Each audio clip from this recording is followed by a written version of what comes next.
ब्रजभूषण जी उर्फ पंडित जी ने गीता ज्ञान ब्लॉग जब से लिखना शुरू किया, उनके जीवन में बहुत सारे बदलाव आए हैं।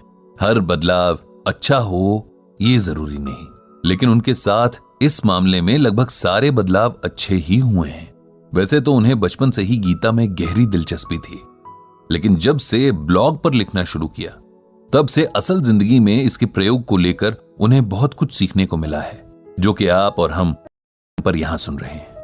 लेकिन जैसे एक सर्जन जब बीमार होता है तब अपना ऑपरेशन खुद नहीं कर पाता, नाई अपने बाल खुद नहीं काट पाता, और इससे भी सटीक एक और कहावत कि घर की मुर्गी दाल बराबर होती है, लगभग यही हाल पंडित जी के घर का है।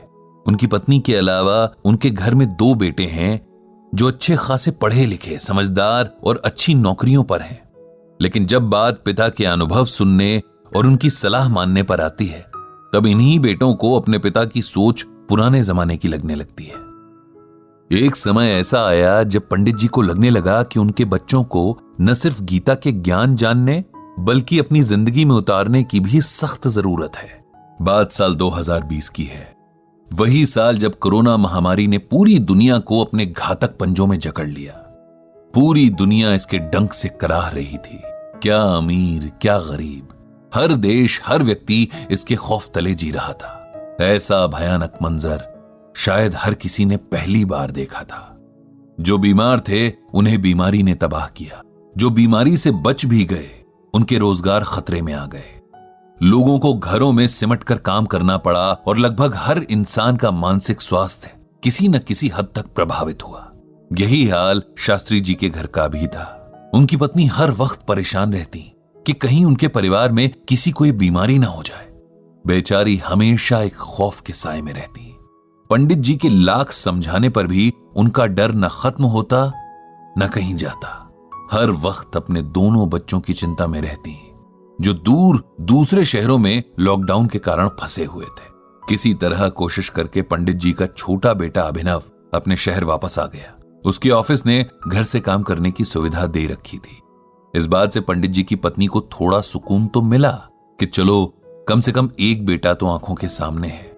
उसके आराम, उसके खान पान का पूरा जिम्मा उसकी मां ने ऐसे उठाया मानो बेटा ना हो कोई वीआईपी घर पे ठहरा हो। इधर पंडित जी का इनबॉक्स लोगों के सवालों, दर्द भरी कहानियों से भरा रहने लगा।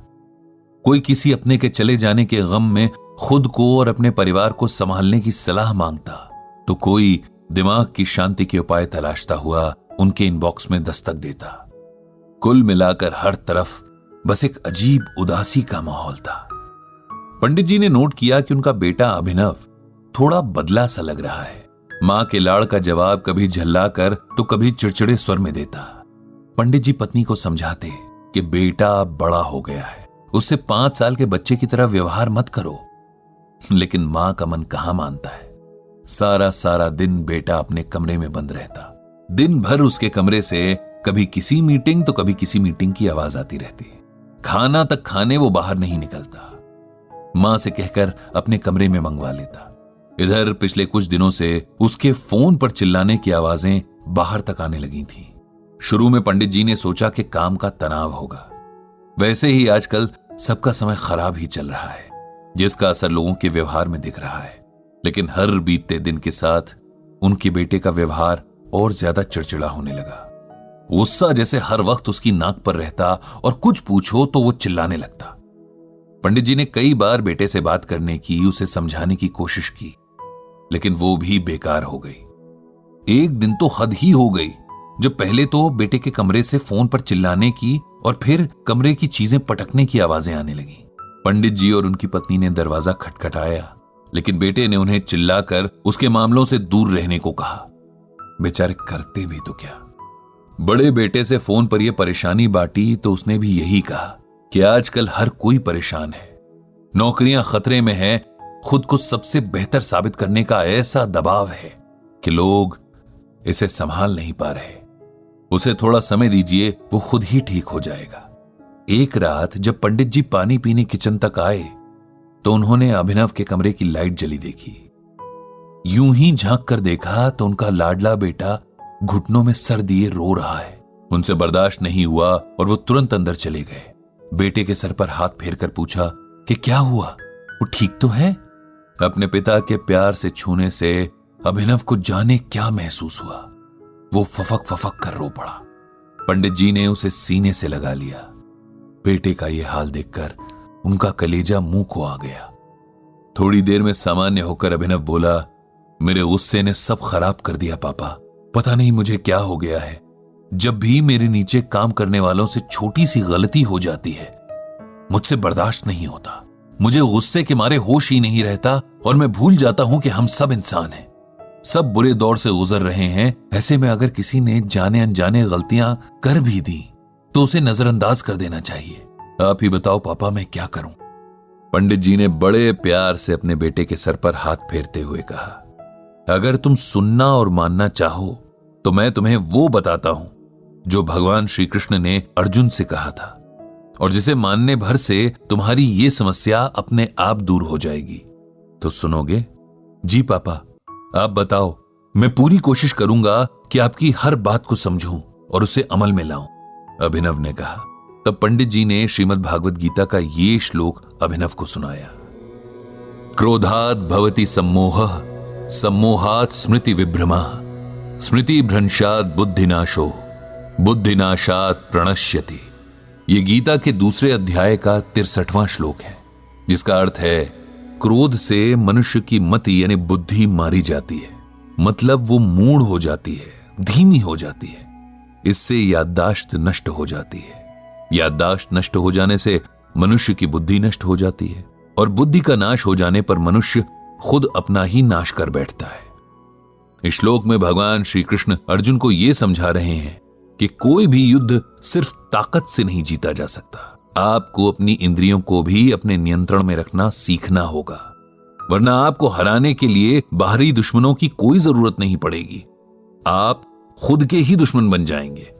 क्रोध यानी गुस्सा इंसान का ऐसा ही एक दुश्मन है, क्योंकि गुस्सा आते ही हम सबसे पहले अच्छे बुरे का विवेक खो देते हैं। सामने कौन है उसके सम्मान की परवाह किए बिना बातें बोलने लग जाते हैं, या कोई ऐसा कदम उठा लेते हैं जिससे हमें पछतावे के सिवाय कुछ और नहीं मिलता।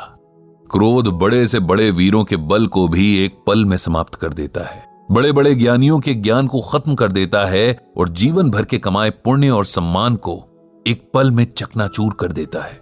इसीलिए सबसे पहले अपने क्रोध को जीतना सीखो, तभी जिंदगी की बाकी लड़ाइयां जीत पाओगे। लेकिन मैं ये कैसे करूं पापा?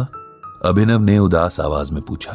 बिल्कुल वैसे जैसे अपने बाकी के काम करते हो, अपने दिमाग को ये मैसेज देकर कि चाहे कुछ भी हो जाए, कैसी भी सिचुएशन हो, अपना आपा नहीं खोना है। दूसरों की जगह खुद को रखकर देखने की आदत बनानी है, और अगर किसी से कुछ ऐसा हो भी जाए जो गलत हो, हमारा नुकसान हुआ हो, तब भी पूरी कोशिश करनी है कि गुस्से के बजाय शांति और धैर्य से अगले को इसका एहसास कराया जाए। पिता की प्यार भरी छुअन और गीता ज्ञान की ठंडी फुहार से अभिनव का मन एकदम शांत हो गया था।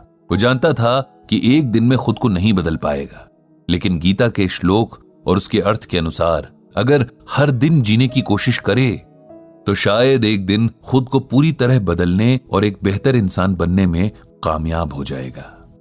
बदले नजरिए की पहली शुरुआत में अभिनव ने अपनी मां से माफी मांगी, जिसका दिल उसने जाने कितनी बार दुखाया था, और मां से अपने मन को पूरी तरह कंट्रोल करने का प्रॉमिस किया ताकि वो किसी और का दिल ना दुखाए। पंडित जी ने एक बार फिर भगवान श्री कृष्ण और श्रीमद् भागवत गीता को मन ही मन प्रणाम किया, और हर बार उन्हें सही राह दिखाने का आभार जताया। और आप भी याद रखिए कि आप ये गीता ज्ञान सुन रहे हैं